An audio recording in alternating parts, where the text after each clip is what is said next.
Have you ever noticed how even the cruddiest public restrooms are still a socialist paradise? Believe it or not, in this vast corporate hellscape where huge companies bow down to mammon, every business still has rooms where socialism is the norm. Free toilet paper, free soap, free water, free dryer. Some places have sanitary products for the ladies. Some places have plush towels for drying your hands. Upscale hotels won't even skimp on the quality toilet paper. It doesn't matter what kind of two-bit establishment you're running. There's an expectation that you'd better have some kind of toilet paper for the people. Sure, not everyone makes it a top priority, but nobody with a heart is going to leave you hanging when you're at your most vulnerable. You gotta spare a square, am I right? No, I don't have a square to spare. I can't spare a square. There are places on Earth where you have to pay to use the toilet.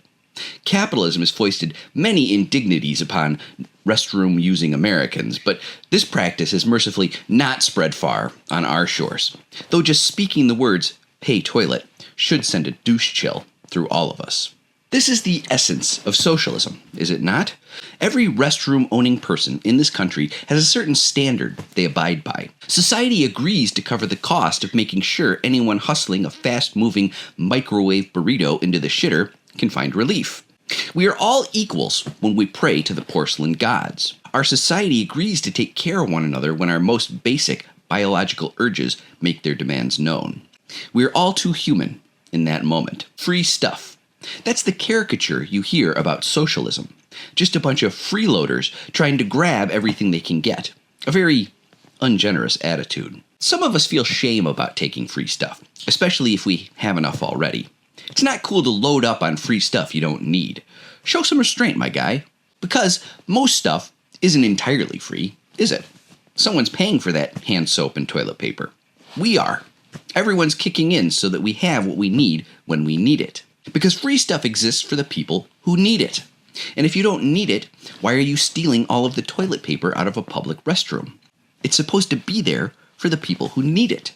That's why restaurants put out a glass of water and maybe a basket of crackers to nibble on.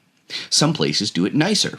Personally, I'm a big fan of the Outback's fresh-baked loaf of bread at every table. No one is leaving this place hungry, right?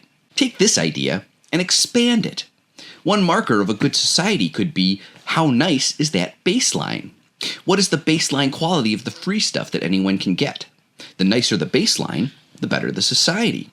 Are we giving away a fresh-baked loaf of bread, just crackers, or maybe just warm tap water? Free stuff.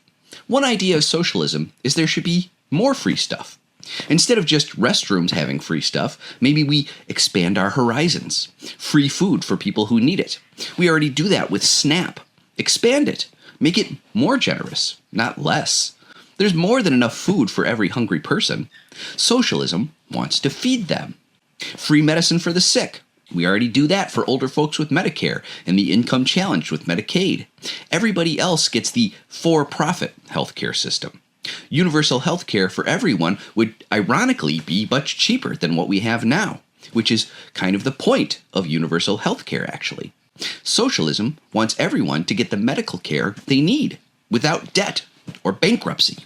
Free housing for people who need it. The modern answer seems to be prison and legalized slavery for the homeless. Socialism wants to find ways to house the homeless without punishing them for their misfortune. The U.S. has 28 empty homes for every homeless person in this country. Socialism wants to find ways to house the unhoused. Another objective of socialism is to find ways to expand the realm of free stuff. Could car insurance or bank loans be sold at virtually no cost? How about cheaper electric, internet, or cell phone bills? Absolutely.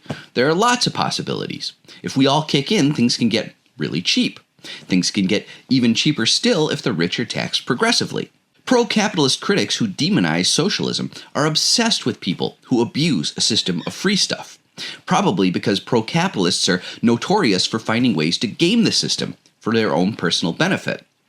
That's just how they see the world, so they think everyone else does too.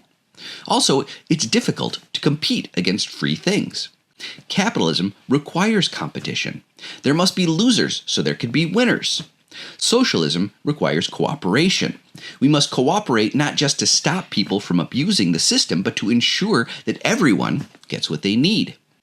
Many of you are probably familiar with Maslow's hierarchy of needs. Psychologist Abraham Maslow developed this pyramid-shaped framework for ranking human needs after living with members of the Blackfoot Nation in Western Canada. At the base of this hierarchy are the very needs that we have been discussing. Meeting our physiological needs for oxygen, food, water, shelter, and sleep are essential for developing as a human being. You're never going to compose a symphony or develop cold fusion if you're worried about where your next meal is coming from, or if you have to sleep on a park bench. Maslow popularized the idea that in order to reach our maximum potential, different needs moving up the pyramid must be met. Maslow based his ideas off indigenous wisdom cultivated by the Blackfoot.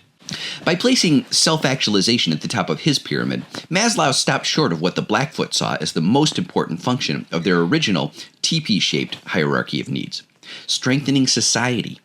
The Blackfoot saw self-actualization as an important step to fulfilling the community's need to continue existing.